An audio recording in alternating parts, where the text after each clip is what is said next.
Salut, dans cette vidéo, je vais te montrer comment dessiner ce bras qui est super compliqué, super musclé, et c'est celui de d'Arnold Schwarzenegger. Et donc, comme tu peux le voir, il a des très gros muscles avec des veines super détaillées, et donc c'est super dur si tu es débutant de mettre tout ça en forme et en volume. Par conséquent, on va commencer tout d'abord par comment simplifier les formes de ce bras, c'est-à-dire avec des volumes simples, et ensuite on va le lombrer et le mettre en forme pas à pas. Et juste avant de commencer, je suis Kurong, dessinateur et 3D artiste professionnel. Je te souhaite la bienvenue sur la chaîne de HitArt. Et si tu apprécies la vidéo, n'oublie pas de mettre un petit like et de t'abonner. Donc tout d'abord, pour dessiner un bras aussi compliqué, je te conseille toujours de faire un petit brouillon des formes simples et géométriques en premier. Par exemple, tu vois, pour le bras, je dessine un faux cube, hein. C'est pas vraiment un cube, mais tu vois, c'est juste un semblant de cube. Ensuite, pour l'avant-bras, c'est un cube, mais en forme de rectangulaire. Et ensuite, tu vois, je vois que son avant-bras comme si c'était un œuf. Et ensuite, au niveau de son biceps, comme si c'était un cylindre. Et en fait, par-delà, tu étudies la lumière et tu te poses la question, voilà, où sont les zones d'ombre, où sont les zones lumineuses. Un petit peu comme, voilà, ombre, lumière, tu vois, très très schématique, comme si tu prenais un ciseau et tu coupais le papier. C'est ni oui, ni non, voilà, lumière dans l'ombre, et tu te poses rapidement le dessin, et comme ça va te permettre de mieux comprendre la structure et tout l'ensemble du dessin. Et une fois que tu auras bien illustré toutes ces idées-là, en fait, tu peux commencer enfin le vrai dessin. Et donc, sur le vrai dessin, on va toujours commencer par la silhouette, comme tu peux le remarquer sur le dessin que je fais actuellement. Tu vois, c'est toujours des lignes très droites, très très simples, et c'est qu'ensuite que je détaille de plus en plus et que je construis les courbes sur les droites. Je fais bien attention d'avoir un trait de stylo très très léger. Comme ça, je peux redessiner et foncer par-dessus pour corriger et aussi de contraster la ligne. Ensuite, quand j'ai la forme générale, comme ça, je peux enfin commencer à attaquer les formes d'ombre. Elles sont très abstraites, donc il faut bien faire attention et bien observer. Et quand je dis bien observer, c'est de bien les simplifier. Tu vois, tu vas jamais te compliquer la vie en dessinant une courbe à l'identique. Si tu vois une courbe, essaye de la simplifier en ligne droite, c'est ce qu'il y a de plus simple et c'est ce qui marche le mieux en fait. Plus tu arrives à faire ça, plus tu vas, ton dessin il sera beaucoup plus dynamique et beaucoup plus vivant. C'est ça qui est un petit peu difficile à comprendre au début. Moi aussi, ça a été très très dur au départ, hein. J'ai adoré dessiner des courbes, c'est pour ça que j'ai toujours préféré les modèles féminins parce qu'on avait un jeu de courbes qui est très joli. Mais quand tu vas passer sur un modèle féminin, tu vas voir que c'est beaucoup plus dur de faire des jolies courbes. Par conséquent, il faut toujours s'habituer à styliser une courbe en une ligne droite. Par conséquent, c'est beaucoup plus simple pour toi de dessiner les deux modèles, enfin les deux sexes plus tard, tu verras. C'est très très c'est très très pour plus tard, mais tu verras l'avancée que tu auras quand tu vas dessiner, quand tu vas passer d'un homme à un autre. Et tu vois, quand tu auras dessiné l'entièreté des zones d'ombre, donc tu auras bien mis en place, voilà, bien zoné les zones entre lumière et ombre, tu peux contraster au global, c'est-à-dire la silhouette, tu vois. Ici, j'ai un trait qui est beaucoup plus épais à l'extérieur et plus fin à l'intérieur. Ça permet d'être structurant pour ton cerveau et pour ton œil. Ensuite, on va commencer à détailler beaucoup plus les ombres. Tu vois, je commence à dessiner les courbes à ce moment-là. Par exemple, au niveau du triceps d'Arnold Schwarzenegger, tu vois, il y a une petite courbe, donc là, je l'ai illustré. Il y a aussi la lumière qui vient de derrière, et par conséquent, tu vois, on a une espèce de double trait qui est très fin vers la gauche du bras, et c'est intéressant de le montrer comme ça va faire ressortir le bras quand on va faire un fond en gris à la fin.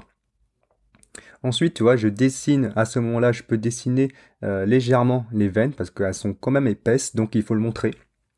Tu peux ne pas montrer selon ton niveau, mais ici, tu vois, par exemple, les deux zones d'ombre qui sont au niveau des veines sont super importantes, c'est ce qui montre vraiment la puissance de son bras. Et quand tu auras tout dessiné les zones, tu peux enfin ombrer les zones. Donc, tu vois, comme je fais ici, tu vois, je fais un dessin de haut en bas, enfin des hachures de haut en bas pour rester simple. Et c'est ensuite aux extrémités de la lumière et des zones d'ombre que je change la direction de mon trait. Ça permet de jouer un jeu de contraste, tu vois, au niveau des zones et d'enrichir justement cette zone d'ombre qui est intéressant à le montrer. Tu vois, toujours de haut en bas. De haut en bas, de haut en bas, de haut en bas, de haut en bas. Ensuite, dans ces zones un petit peu trop détaillées, tu vois, je fais beaucoup de traits larges et juste un petit peu de traits de haut en bas. Ensuite, il y a aussi les zones d'ombre où c'est bien de contraster. Par exemple, tu vois, le contraste que je viens de faire, là, le trait. C'est intéressant de le faire, comme ça crée une dynamique dans le mouvement, mais c'est aussi, ça montre une certaine ombre dure qu'on appelle, qui est issue d'une autre forme, qui est projetée par une autre forme, et ça rend toute la chose plus dynamique. Et c'est seulement quand tu auras rempli toutes les zones d'ombre que tu peux commencer à hachurer d'une autre direction. Ça, en fait, ça permet justement de donner plus de... Tu donnes, en fait, tu donnes de l'ombre, enfin, tu donnes à l'ombre la forme qu'il a par les hachures.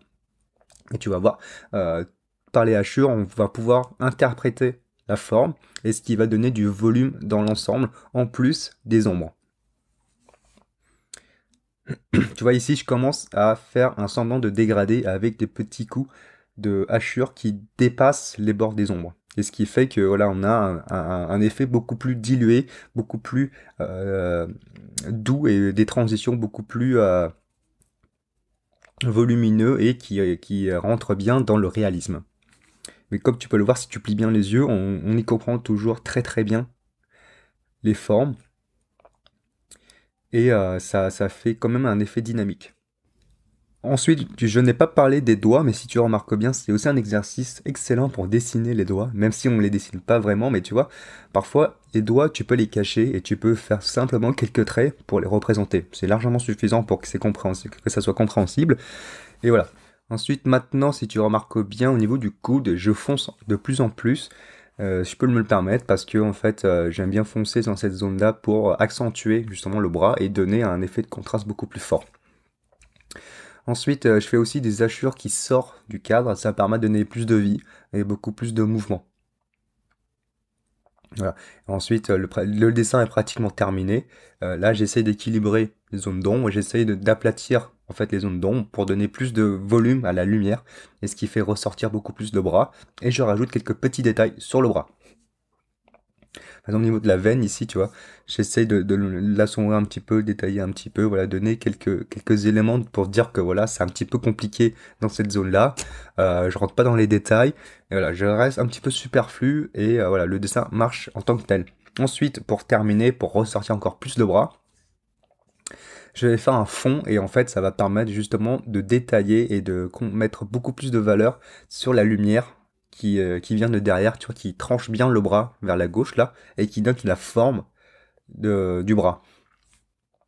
Et ici j'utilise un feutre Ecoline, bon j'aurais pas dû, en fait c'est pas le feutre idéal pour avoir un fond uniforme, je te conseillerais plutôt de prendre un crayon de couleur pour le faire.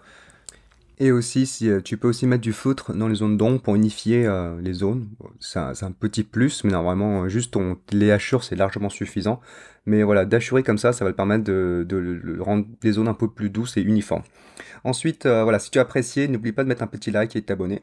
Et voilà, il y a plein d'autres dessins sur la chaîne de Litart, donc je t'invite vraiment à les voir, ça pourrait t'aider, surtout sur comment dessiner les ombres réalistes, qui est avec la vidéo de Léonard de Vinci. Et moi, je te dis à la prochaine, salut, ciao!